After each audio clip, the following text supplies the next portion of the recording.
This is a video walkthrough of our 2006 Willerby Richmond. It's a 28 by 12 2-bed.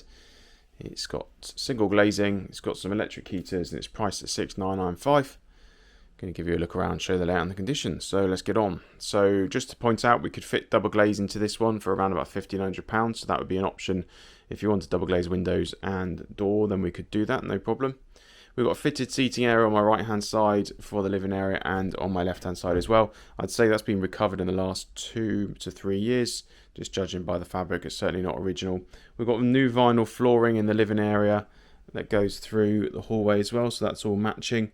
I'd say that's been done in the last few years, just as a bit of a guess as well. The upholstery itself just got a couple of damp spots in a few places. Don't know if you can pick that up on the video. Just some black spots there. We do clean them, but they don't always come out completely, so it doesn't really affect the use of the caravan or the upholstery really, but just obviously in the interest in honesty, we always like to point those things out. Got a coffee table there in the middle, and then as I say, we've got that dining area with fitted seating plus the freestanding dining table and a couple of stools. Got a gas fire. There's some cupboard storage units to either side of them as well. Going through the caravan, I'm just going to look out for some delamination. I'd say these doors have been changed and they're not the original ones, so there's no delamination to them. We do have the edge lifting on this fireplace though. That may be able to be trimmed around a bit, or it could be a case of stripping it all off and painting it. See what the buyer wants us to do and how we go about it. Gas fire there, we do test that as part of our testing process. A little bit of surface rust on the front of the fireplace, but nothing that would affect the use of it. If there were any issues, of course, we'd repair or replace during our testing. Bit of a bay window off the front does give us some nice big windows, which is nice. And then turning around to look back up the kitchen and look at look up the caravan, sorry, and look at our kitchen. Same style doors as we've got here in the living area. I'm going to look at them as well and just see, because I wonder if they've been replaced at some point as well because of delamination. Just looking to see if they're a bit different, which I think they are. I'd suggest that they've either been stripped off and painted or that they are different doors. So no delamination to worry about there in the kitchen area or the living area, which is nice. But we've got gas oven, hob and grill as usual. Kitchen sink there looking out the window. Cooker hood. No, just a cooker vent there. Just always like to check because it makes it look like there is one, but often there isn't. Got a pitch ceiling throughout the caravan because we do have a tile pitch roof on the outside. There's a pitch ceiling throughout. There's a door separating off our living areas and the bedroom quarters, as you can see. And if we just wander through there, a couple of trims to replace or at least pin back. But coming up back to our main bedroom, we've got at the back of the caravan. As you can see, we've got a decent sized bed.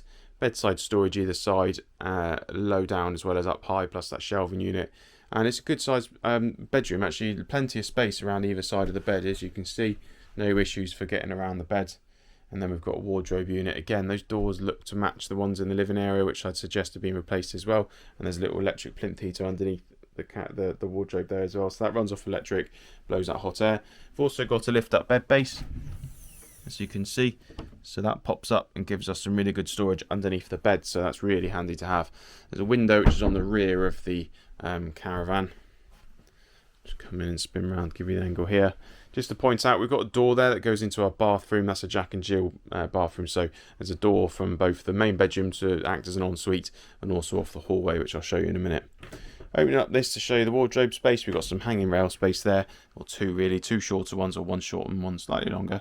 The two hanging rail space. We've then got a little chest of drawers down in the bottom, some extra space really for some storage if you want, and then a shelving unit over the top. So that's the main bedroom. If I come out of there and I turn to my right, we'll find our twin room. So in here we've got two single beds. We've got a decent window there on the off side of the caravan. We've got storage over the top of the beds. And then if I come in and spin round, we've got our wardrobe unit, which doesn't go to the floor, as you can see. Like a lot of the shorter caravans, it's just chopped off there halfway. So you've got it, but you know, hanging rail space in there. Mattresses, as you can see, do have some marks on them that could do with being replaced or recovered. So that's something that we often do. Usually, if you're paying the price in the window, we can recover them.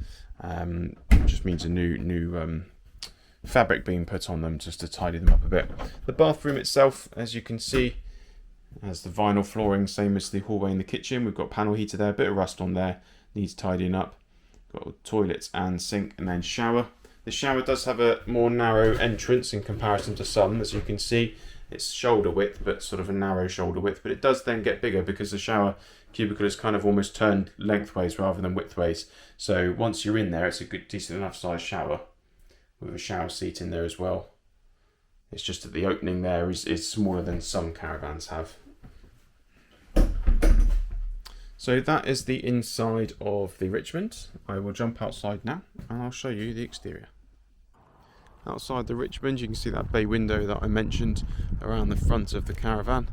No particular damage around the front other than a bit of denting to the guttering at the front that we just need to mould back. Got some rusty nails there that need pulling out and tidying up on the offside here. But no significant damage to the panels on the Caravan at all to worry about. You always got a few lumps and bumps around it that, you know, but doesn't really affect the use of the Caravan, but there's no bad panel damage. A couple of little holes where they've had bits fitted. We need new corner trim on the back here as well on the rear door side, but that's something we can do along with pinning that little bit of panel at the bottom there. Just needs pinning back to the wood underneath. A couple of holes down by the door where they've had fitted steps, I'd say. If we look at the chassis, standard painted chassis. Does have some surface rust on there, as you can see. Needs a bit of a tap, just get some of that off. But it is solid, looks like there's no holes through the chassis. It's just surface rust, which happens when some of the sea air gets to the metal. It just takes away that top coating, which obviously then as surface rust can be just knocked and falls off usually, but the steel underneath is fine. We do chassis checks to make sure that the legs and wheels and the chassis integrity is all fine. Part of what we do in the process. This has been our 2006 Willerby Richmond. It's a 28 by 12 2 bed. It's priced at $6,995. If you want to have a look, then pop along and see us, and we can show you around any of the models we've got on display here. Hopefully we'll see you soon.